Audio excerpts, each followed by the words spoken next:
Assalamualaikum warahmatullahi wabarakatuh.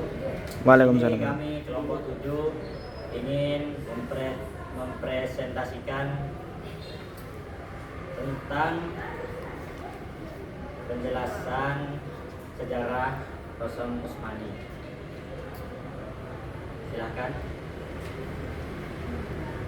Sejarah turunnya masa Rasulullah, Al-Quran belum dibukukan dan lebih banyak dihafalkan. Ayat-ayatnya ditulis secara terpisah di media seperti pelupa kurma, kulit kayu, atau tulang unta. Masa Khalifah Abu Bakar, Al-Quran pertama kali dikumpulkan menjadi satu mushaf pada masa ini, sekitar tahun 13 Hijriah atau 634 Masehi. Pengumpulan ini disebut At-Takwin awal. Masa Khalifah Utsman bin Affan, Al-Quran dikumpulkan diketuai oleh sahabat Zaid bin Sabit untuk menyalin ulang Al-Quran. Panitia berhasil menyalin ulang Al-Quran menjadi 30 juz beserta 5 sambungannya. Penyempurnaan pada masa dinasti Umayyah pada tahun 50 Hijriah, tulisan Al-Quran disempurnakan dengan penambahan tanda baca. Seorang ulama bernama Abu Haswat Ad-Ali ditugaskan untuk memberi tanda baca. Tanda baca yang digunakan berupa titik bulat yang disebut naktul i'rab yang membedakan bunyi. Huruf fathah diberi titik di atas, kasroh di bawah, dan dhammah di samping hurufnya. Sejarah penulisan Al-Quran pada masa Rasulullah, Al-Quran belum ditulis menjadi satu mushaf seperti ayat Al-Quran. Di masa itu lebih banyak dihafalkan. Kalaupun ada yang menulis, mereka masih menulis secara terpisah-pisah di media yang berbeda-beda, media seperti kurma, kayu, atau tulang unta. Al-Quran pertama kali ditulis secara utuh jadi satu mushaf pada masa Khalifah Abu Bakar pada tahun 13 Hijriah 634 Masehi. Pengumpulan Al-Quran di masa ini dikenal dengan At-Takwin al-Awal. Pada masa kepemimpinan Sayyidina Utsman, Al-Quran kembali dikumpulkan. Pengumpulan kali ini lebih terstruktur. Utsman membentuk panitia khusus pengumpulan dan penulisan ulang mushaf Al-Quran. Tim ini dikeluarkan oleh Zaid bin Sabit yang dikenal cerdas dan bagus hafalan Al-Qurannya.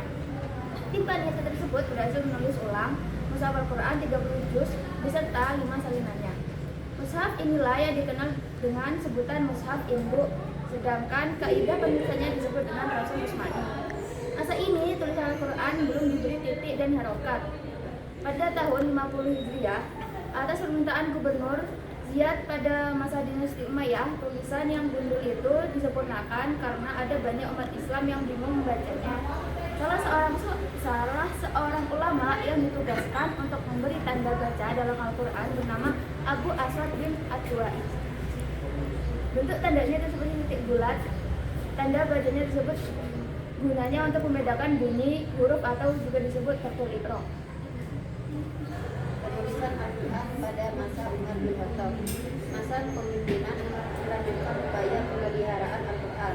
Satu, kebijakan melanjutkan penyimpanan mushaf yang telah dikompilasi Abu Bakar.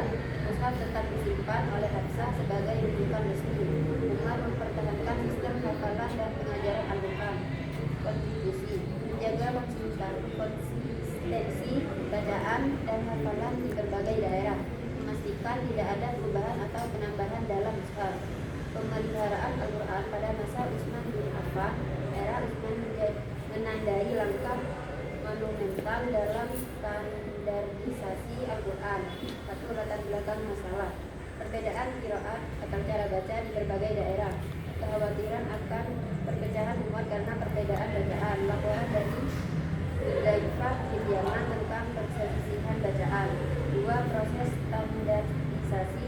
Utsman membentuk komite yang dipimpin Zaid bin Sabit. Menggunakan mushaf Hafsah sebagai rujukan utama. Menerapkan dialek Quraisy sebagai standar penulisan. Membuat beberapa salinan mushaf didistribusikan. Tiga, hasil dan dampak.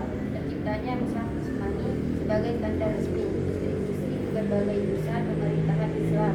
Pemusnahan mushaf lain yang berbeda untuk mencegah perpecahan. Terjaganya persatuan umat dalam membaca Al-Quran. Rasul Utsmani, kaidah penulisan Al-Quran. Yang pertama adalah hazf, artinya membuang huruf yang dibuang, diantaranya alif, waw, ya, lam, dan nun. Yang kedua adalah ziyadah, artinya menambahkan huruf yang ditambahkan. Di antaranya ialah alif, waw, ya, dan ha. Yang tiga adalah badal. Badal artinya mengganti huruf. Ya. Kaidah penulisan Al-Quran yang keempat yaitu al-hamzah. Dapat ditulis dengan bentuk alif, ya, waw kepada ain.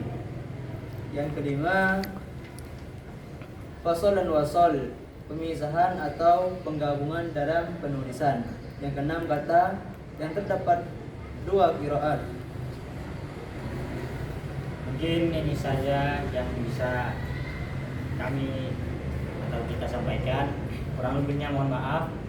Jika ada salah kata, maka itu datangnya dari diri kami sendiri. Jika ada kebenaran, maka hanyalah kebenaran milik Allah Subhanahu wa taala semata. Baik. Kita akhiri presentasi kami ini dengan salam. Assalamualaikum warahmatullahi wabarakatuh.